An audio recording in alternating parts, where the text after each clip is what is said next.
बाहेरच्या दुकानासारखे खुसखुशीत आणि चविष्ट समोसे घरी बनवायचे आहेत, तर आज मी तुम्हाला अगदी सोप्या पद्धतीने परफेक्ट समोसा कसा बनवायचा ते सांगणार आहे. नमस्कार, स्वागत आहे तुमचं आपल्या चॅनलवर. हा समोसा एकदम परफेक्ट असा खुसखुशीत होणार आहे. तुम्ही आवाज ऐकू शकत असाल, हा अगदी खुसखुशीत होतो, म्हणजे तेलकट हा. तर सुरू करूया. त्यासाठी कुकरमध्ये 5 ते 6 बटाटे घेतले, त्यामध्ये मीठ घालून ते उकडवून घेऊ. इकडे 2 कप, एका बाउलमध्ये 2 कप मैदा घेतला, त्यामध्ये ओवा 1 चमचा, चवीनुसार मीठ आणि 3 चमचे तेल घातलं. हे मिश्रण चांगलं मिसळून घेऊ. आता त्यामध्ये थोडं पाणी घालून त्याचा गोळा मळून घ्यायचा. त्याचा गोळा असा घट्टसर झाला पाहिजे. त्यानंतर मळलेला गोळा हा 20 मिनिटं जवळपास रेस्टसाठी ठेवायचा. इकडे बटाटा उकडला, त्याची सालं काढून घेतली. कढईमध्ये तेल घालून घेते सारण बनवण्यासाठी. तेल हे कमी टाकायचं, कारण नंतर समोसा तळतो तो पण तेलकटच होणार आहे. त्यामध्ये जिरं घातलं, धने आणि सोप ही जाडसर कुटलेली होती ती घालून घेतली. त्यानंतर आलं लसूण पेस्ट, तिखट, हळद घालून घेतली, धनेपूड आणि उकडलेला बटाटा. हा जास्त मॅश नाही करायचा, थोडंसं दाताखाली आले पाहिजे. आणि चवीनुसार मीठ हे आपण उकडताना पण घातलं होतं. त्यानंतर जिरे पावडर, आमचूर पावडर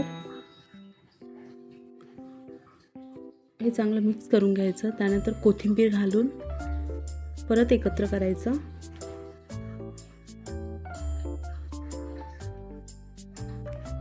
मळलेला गोळा होता, त्यातला गोळा घेऊन छोटे छोटे गोळे बनवायचे आणि त्याची लांब अशी पातळ पोळी लाटायची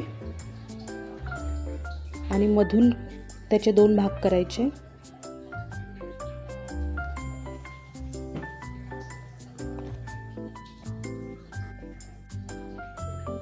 आणि त्याचा कोन तयार करून घ्यायचा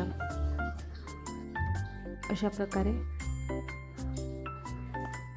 आणि तयार झालेल्या कोनमध्ये बनवलेलं सारण भरून घ्यायचं.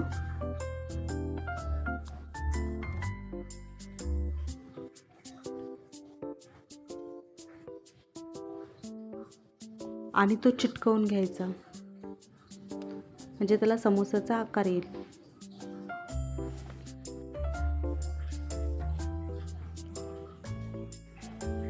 अशा प्रकारे सर्व समोसे तयार करून घेऊ.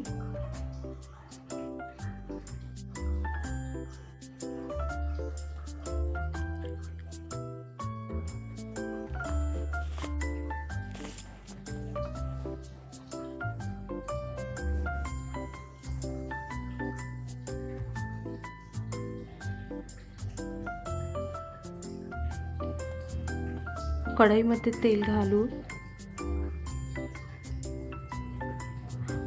तेल हे मध्यम गरम करून घेऊ आणि समोसे तेलात घालून मंद आचेवर सोनेरी आणि खुसखुशीत होईपर्यंत तळून घेऊ. त्याला जास्त घाई करावं नाही लागत, कारण ते मंद आचेवरच तळल्याने कुरकुरीत होतात. असेच सर्व समोसे तळून घेऊ.